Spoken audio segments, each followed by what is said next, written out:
Bismillahirrahmanirrahim. Assalamualaikum warahmatullahi wabarakatuh. Baik, pada kali ini kita lanjutkan materi kita, yaitu berkaitan dengan bangun ruang sisi lengkung, tabung, kerucut, dan bola. Nah, di saat pandemi ini, ya kita boleh memulai materi dari bab 5 dulu, kemudian baru bab 4. Ya, karena bab 5 ini tidak ada kaitannya dengan bab 4. Bab 5 ini ada kaitannya dengan materi di kelas 8, yaitu bangun ruang sisi datar.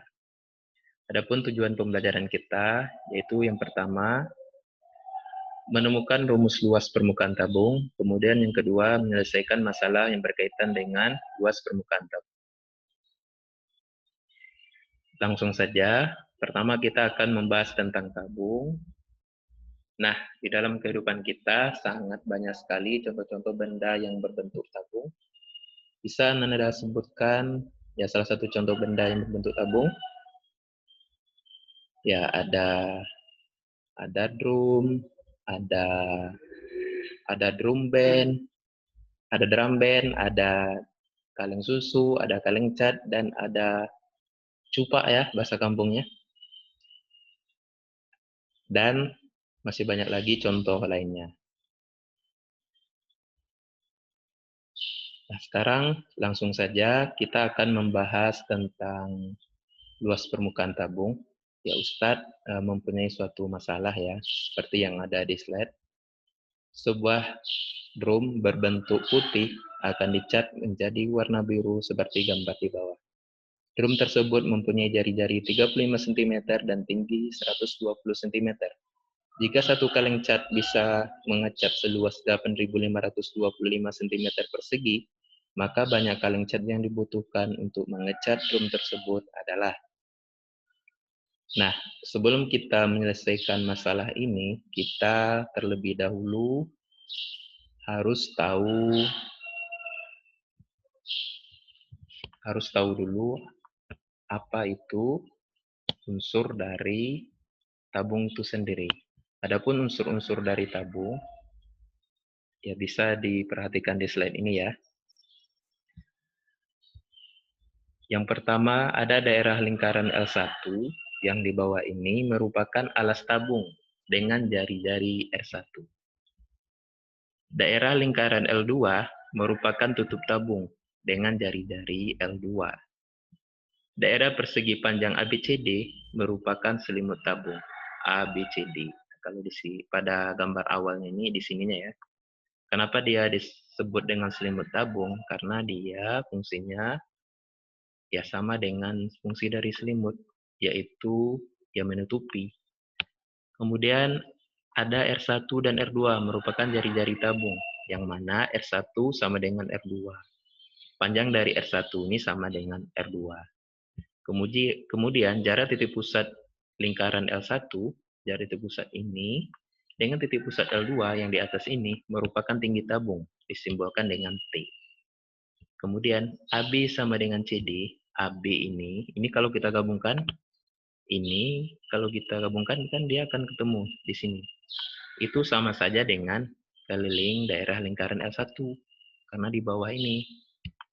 Kemudian CD itu sama dengan keliling daerah lingkaran yang atas, R2. Kemudian permukaan tabung terdiri dari dua daerah lingkaran dan sebuah daerah persegi. Jadi unsur-unsur lingkaran itu ada dua sebenarnya ya. Ada tiga ya, ada alas, ada selimut, dan ada tutup.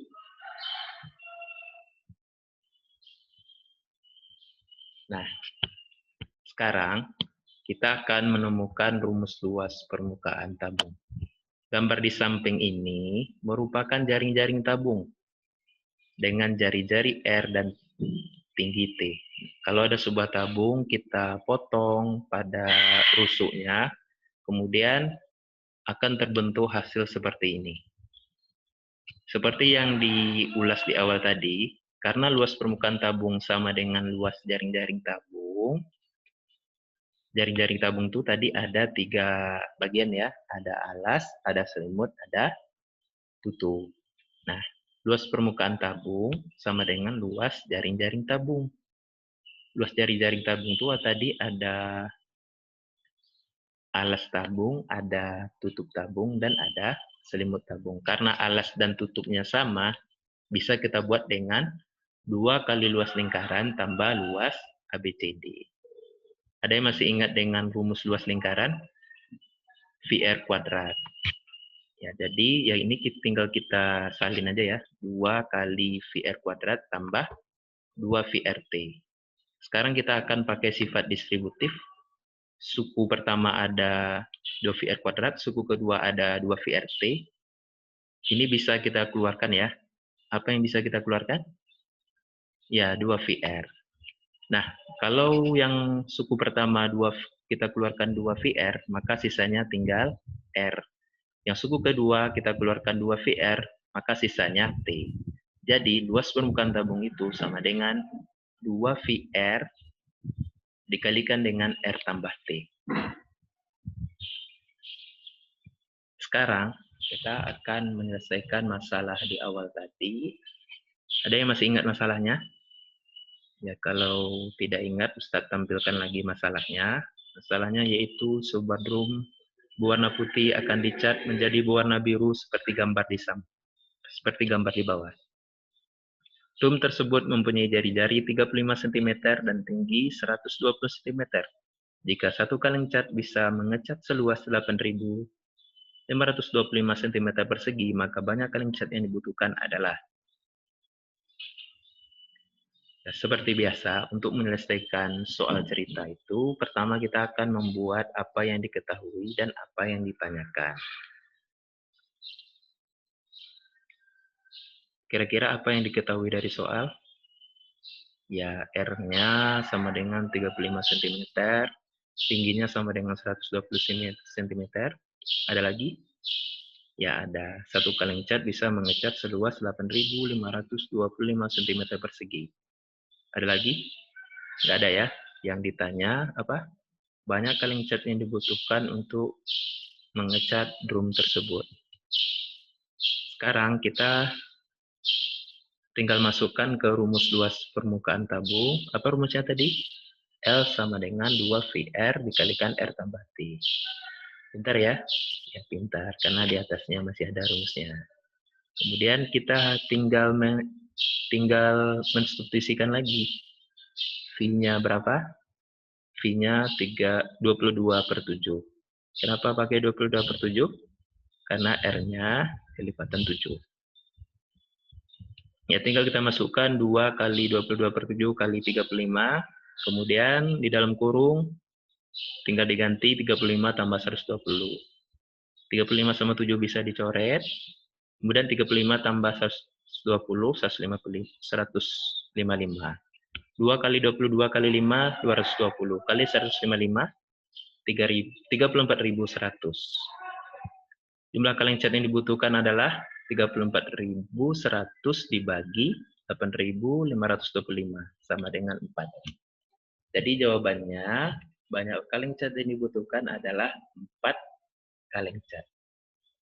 Nah, salah satu manfaat matematika itu, ya kita bisa menyelesaikan masalah-masalah seperti ini. Kita bisa memperkirakan. Nah, kalau seandainya kita tidak bisa memperkirakan, ya bisa jadi kita hanya membeli 3 kaleng cat, ya tentu masih kurang. Kita bisa membeli 5 kaleng cat, yang catnya itu berlebih. Kalau berlebih itu kan nggak baik, mubazir. Mubazir itu saudara setan. Nah, ya bisa dipahami kira-kira? Ya, kalau ada pertanyaan, ya boleh dijawab Ustadz. Ya, kalau tidak ada pertanyaan, Ustadz akhiri